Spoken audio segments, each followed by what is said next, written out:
श्रीनिवास मोहिते, संस्थापक अध्यक्ष, भारतीय ग्रामीण वार्ताहर विकास परिषद, महाराष्ट्र राज्य। मित्रांनो, 2 दिवसापूर्वी पुण्यापासून काही अंतरावर असणाऱ्या मंचर या विभागामध्ये स्नेहा बारवे नावाच्या आमच्या भगिनी पत्रकार यांच्यावरती जीवघेणा हल्ला झाला। त्या घटनेचा मी एक पत्रकार, एक संघटनेचा पदाधिकारी म्हणून प्रथमतः मी जाहीर करतो। खरं तर अलीकडच्या काळामध्ये पत्रकारांवरती हल्ले होण्याचे प्रमाण प्रकर्षानं वाढल्याचं दिसतंय। हा स्नेहा या पत्रकारांवरती झालेला हल्ला हे त्याचं ज्वलंत उदाहरण आहे।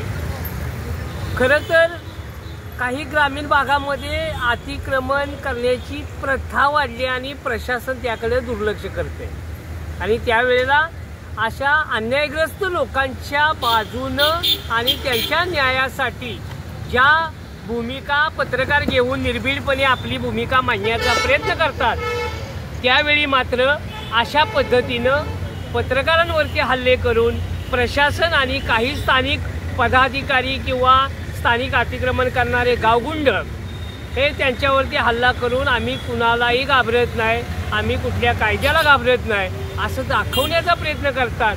हे खऱ्या अर्थानं लोकशाही राष्ट्रामध्ये, लोकशाही देशामध्ये आणि आपल्या पुरोगामी विचाराच्या महाराष्ट्रामध्ये दुर्दैवी घटना आहे। या घटनेच्या निषेधार्थ मी महाराष्ट्रातील पत्रकारांना आवाहन करू इच्छितो की खरंच कोणत्याही इतर घटकांवरती अन्याय झाल्यानंतर प्रत्येकजण संघटित होऊन न्यायिक लढा देत असतं। पत्रकार महिलेवरती झालेला हा अन्याय त्याला 2 दिवस ओलांडून गेले तरी मात्र माझे पत्रकार बांधव आंदोलन किंवा निवेदनामध्ये सक्रिय झाल्याचं दिसत नाही, ही खरं तर खेदजनक बाब आहे। तर मी या पत्रकारांना आवाहन करू इच्छितो की आपल्या न्याया आणि हक्कासाठी किंवा आपल्यावर होणाऱ्या अन्याय विरोधात एकत्रित येणं गरजेचं आहे। मी दुसरं असं सांगेन की महाराष्ट्र राज्याचे मुख्यमंत्री आणि विद्यमान गृहमंत्री नामदार देवेंद्र फडणवीस साहेबांना एक सांगू इच्छितो की पुरोगामी विचाराच्या महाराष्ट्रामध्ये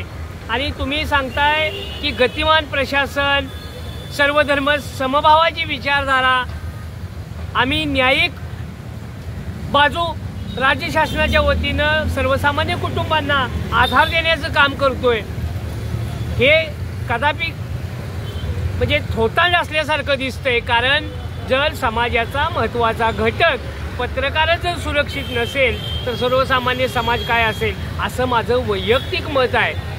तर या स्नेहा जी महिला भगिनी पत्रकार जी आहे, जिच्यावरती अन्याय झाला आहे, त्या महिलेला न्याय देण्यासाठी महाराष्ट्र राज्याचे गृहमंत्री यांनी तात्काळ गंभीर स्वरूपाचे त्या गावगुंडांवरती गुन्हे दाखल करून तात्काळ अटक करावी आणि न्याय द्यावा।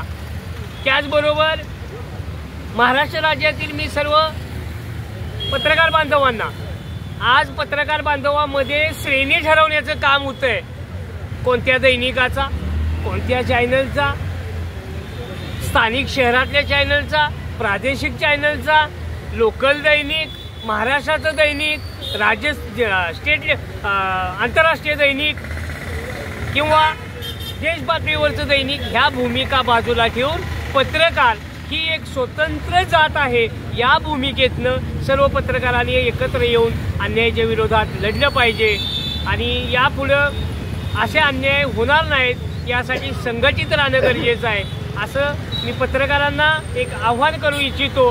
पुन्हा एकदा स्नेहा या पत्रकारिता करणाऱ्या महिलांवरती झालेल्या अन्यायाचा मी कराडच्या आणि साताऱ्याच्या पत्रकाराच्या वतीनं खास करून निषेध व्यक्त करतो आणि थांबतो। जय भीम, जय भारत, जय संविधान।